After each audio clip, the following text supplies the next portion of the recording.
નર્મદા નદીમાં 11,000 લીટર દૂધ અને 210 સાડીઓનું વિસર્જન. સોશિયલ મીડિયા પર વાયરલ થયેલા વિડીયો બાદ કેમ સમગ્ર દેશમાં શરૂ થઈ મોટી ચર્ચા. પ્રદૂષણ નિયંત્રણ બોર્ડની વૈજ્ઞાનિક તપાસમાં આખરે શું મોટો ખુલાસો થયો? નર્મદા નદીમાં 11,000 લીટર દૂધ અને 210 સાડીઓના વિસર્જનનો વિડીયો વાયરલ થયા બાદ નેશનલ ગ્રીન ટ્રિબ્યુનલ એનજીટીએ કયો ઐતિહાસિક આદેશ આપ્યો? દેશભરની પવિત્ર નદીઓ અને જળ સ્ત્રોતો માટે એનજીટીના નિર્ણયમાં શું મોટો સંદેશ છુપાયેલો છે?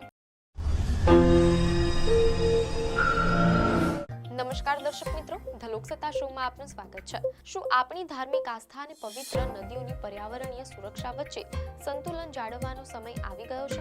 મધ્યપ્રદેશના સિહોર જિલ્લામાંથી નર્મદા નદીનો એક વિડીયો વાયરલ થયા બાદ આ મુદ્દાએ સમગ્ર દેશમાં જોર પકડ્યું છે.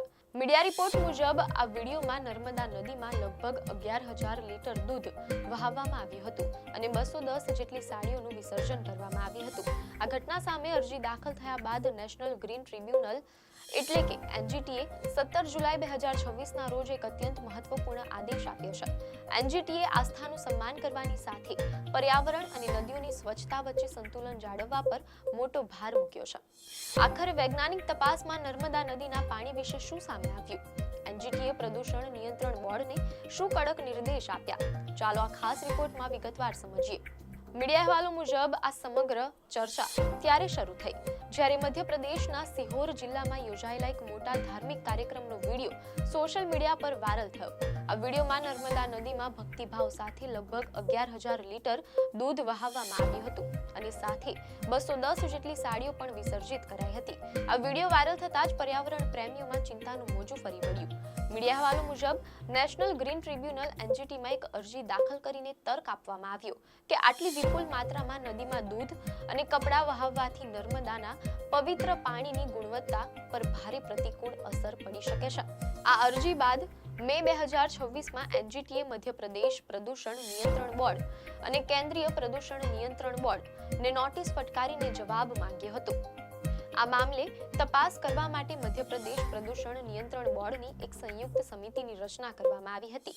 16 જુલાઈ 2026ના રોજ આ સમિતિએ પોતાનો સત્તાવાર વૈજ્ઞાનિક અહેવાલ રજૂ કર્યો.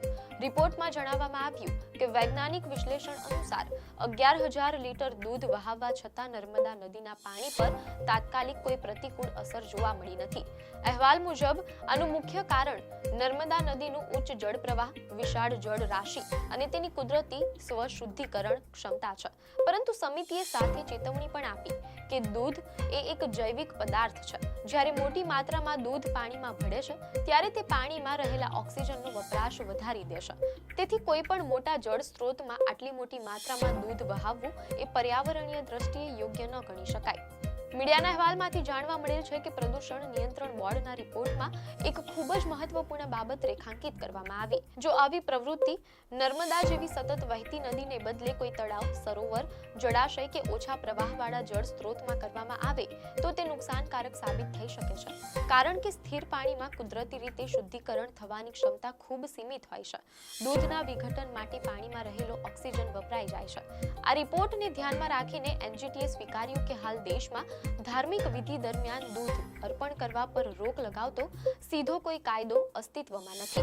મીડિયા અહેવાલોમાંથી જાણવા મળેલ છે કે 17 જુલાઈ 2026ના રોજ પોતાના આદેશમાં એનજીટીએ મધ્યપ્રદેશ પ્રદૂષણ નિયંત્રણ બોર્ડ અને સ્થાનિય વહીવટી તંત્રને કડક નિર્દેશ આપ્યા છે. ટ્રિબ્યુનલે જણાવ્યું કે ભવિષ્યમાં નર્મદા નદીના કિનારે યોજાતા તમામ ધાર્મિક મેળાવડાઓ અને મોટા કાર્યક્રમોનું સખત નિરીક્ષણ કરવામાં આવે. એનજીટીએ નિર્દેશ આપ્યો કે આયોજકોએ સ્થાનિક તંત્ર પાસેથી પૂર્વ પરવાનગી લેવી પડશે. માત્ર નક્કી કરાયેલા ઘાટનો જ ઉપયોગ કરવો પડશે અને કચરા નિકાલ, સ્વચ્છતા તથા ભીડ વ્યવસ્થાપન માટે પૂરતી સુવિધાઓ ઊભી કરવી પડશે. વહીવટી તંત્રએ સુનિશ્ચિત કરવું જોઈએ કે ભવિષ્યમાં આટલી મોટી માત્રામાં દૂધ કે અન્ય સામગ્રી નદીમાં ન પધરાવાય. અમરકંટકમાંથી નીકળીને મધ્યપ્રદેશ, મહારાષ્ટ્ર અને ગુજરાતમાં વહીને ભરૂચ નજીક અરબ સાગરમાં ભળતી નર્મદા નદી માત્ર એક જળ સ્ત્રોત નથી, પરંતુ લાખો લોકો માટે જીવાદોરી અને માં રેવા સમાન પૂજનીય છે.